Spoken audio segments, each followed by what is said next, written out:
Bonsoir Olivier. Bonsoir. J'ai montré mes confrères un 2 hebdomadaires qui titrent sur le phénomène, Le Point, le Nouvel Obs qui s'effraye et les écarts qui se resserrent avec François Hollande. Oui, mais c'est une réalité qui n'est contestée par personne, ni évidemment à l'UMP où on se réjouit, ni au Parti Socialiste où on est plus circonspect.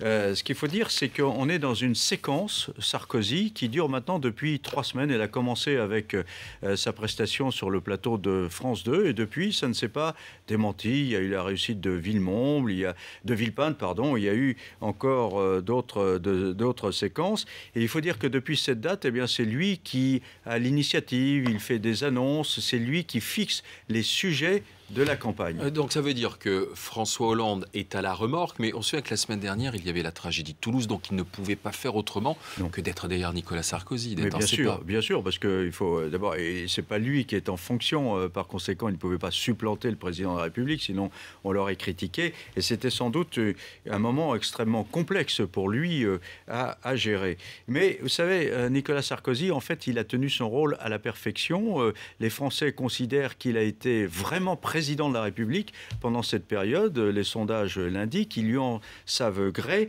Et du coup, cette période a renforcé une image sur laquelle Nicolas Sarkozy avait toujours conservé l'avantage par rapport à François Hollande. Il apparaissait toujours plus président que lui. Oui, mais alors, on entend un Nicolas Sarkozy qui continue de parler de sécurité.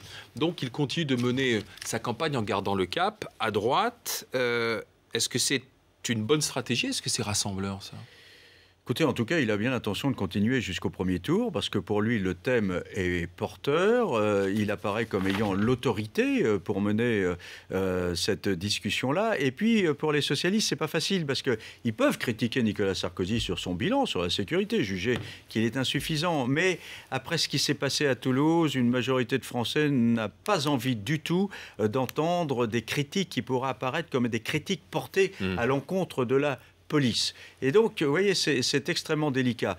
Et Nicolas Sarkozy, il a l'intention de poursuivre sur ce thème-là, parce que pour lui, encore une fois, ça lui permet de récupérer plus d'électeurs. Et il va continuer comme ça jusqu'au premier tour. Il s'occupera du rassemblement et du centre après le deuxième tour, quand il faudra effectivement aller chercher un supplément d'électeurs pour tenter de gagner le 6 mai prochain. Alors,